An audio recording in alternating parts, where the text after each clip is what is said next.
Hamıya yeni videodan salamlar.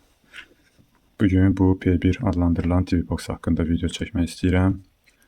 Videonu çəkməkdə əsas məqsəd odur ki, TVBox alarkən diqqətli olmaq lazımdır. Çünki görünüşü bu formada gözəl görünsə də, pultu belə səsli Bluetooth pult olsa da, qarobkası belə gözəl görünsə də, bu TVBox-un parametrləri göründüyü kimi, göstərildiyi kimi deyil. İndi biz bunu xüsusi proqram vasitəsilə yoxlayacağıq və əyani şəkildə görəcəyik ki, TVBox-un qarobkasında və yaxud da ki, satış səhifəsində göstərildiyi kimi deyil. Orada göstərilən parametrlərlə indi hal-hazırda biz proqramda baxan göstərilən parametrlər eyni deyil. İndi bunun menüsünə daxil olaq.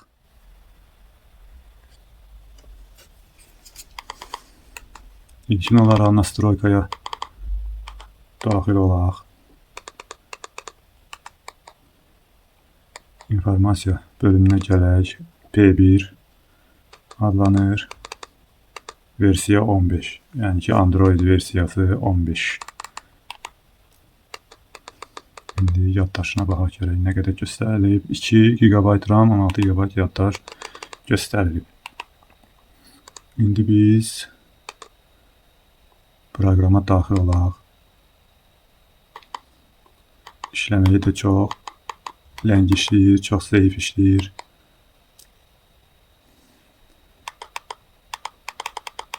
İndi biz buradan baxaq görək, Android-i 16-dır, yaddaşı 216-dır, prosesoru da səhv eləmirəmsə Allwinner H313 göstərilmişdi. Amma görək proqram nə göstərir. Proqram cihazı MX2 Pro kimi görür, yəni ki, heç P1 kimi də görmür. İstehsalçı HiSilicon göstərir.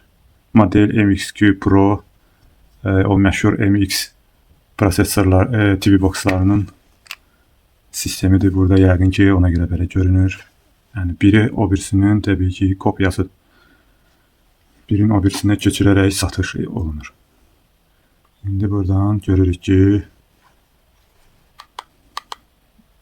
HiSilicon MX2 Pro Android versiyası heç də 15 deyil, 9-dur. Yaddaş da orada 2 RAM göstərdiyi halda burada 1 RAM göstərilib.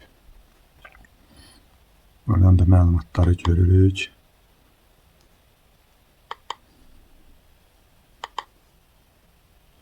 Burada da yaddaş bölümündə açıq aydın görünür ki, 1 GB RAM var. Gördüyümüz kimi, əziz izləyicilər, TVBox-un parametrlərində göstərilən, qarobkasının üzərində göstərilən məlumatlar sistemdə öz əksini tapmadı. Yəni, bu proqram vasitəsilə biz daha dəqiq məlumatları aldıq və prosesorunun Allwinner H313 olmadığını gördük. Onun əvəzinə HiSilicon prosesor quraşdırılıb. Sonra Android-in 15 yox, 9 olduğunu gördük. Yaddaşın da, RAM-ın da 2 yox, 1 GB olduğunu gördük. Yəni ki, demək istəyirəm ki, TVBox aldıqda diqqətli olmaq lazım. Ümumilikdə desəz ki, işləyirmi? Bəli, işləyir. Yəni, bu formada işləyir. Yəni, bundan artıq sürət gözləməyin. Knopkaları çox tez-tez basdıqda geri qalır, sonra birdən sürətli, değişik keçidlər edir. Ona görə də belə TVBox-ları tələsdirmək olmaz. Onun üçün bir YouTube açaq. YouTube'un açılmağının sürətini görürsünüz, çox zəif, çox gec. Hətta açılmadı belə. Digərinə baxaq.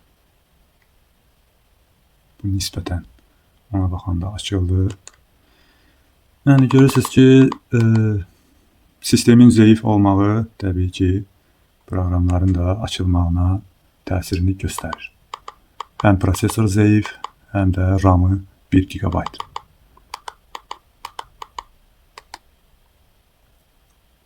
Keçidləri görürsünüz. Belə TV boxları istifadə eləmək olarmı? Olar. Harda?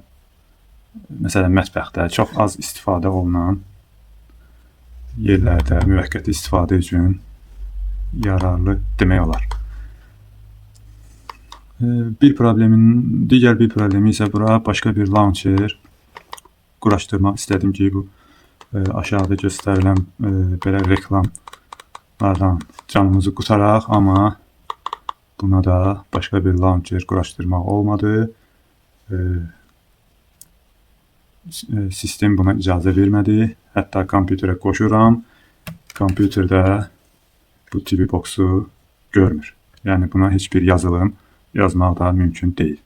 Belə TV boxları aldıqsa, yəni lori dildə desək, nə qədər işləyər. Xarab olsa, sistemi çöksə, tullamaqdan başqa bir yolumuz qalmır. Yenə də sonda bildirmək istəyirəm ki, TV box alanda diqqətli olun, yoxlayın, sonra alın. Növbəti videolarda inşallah görüşərik. Kanalıma abunə olun, videolarımı bəyən.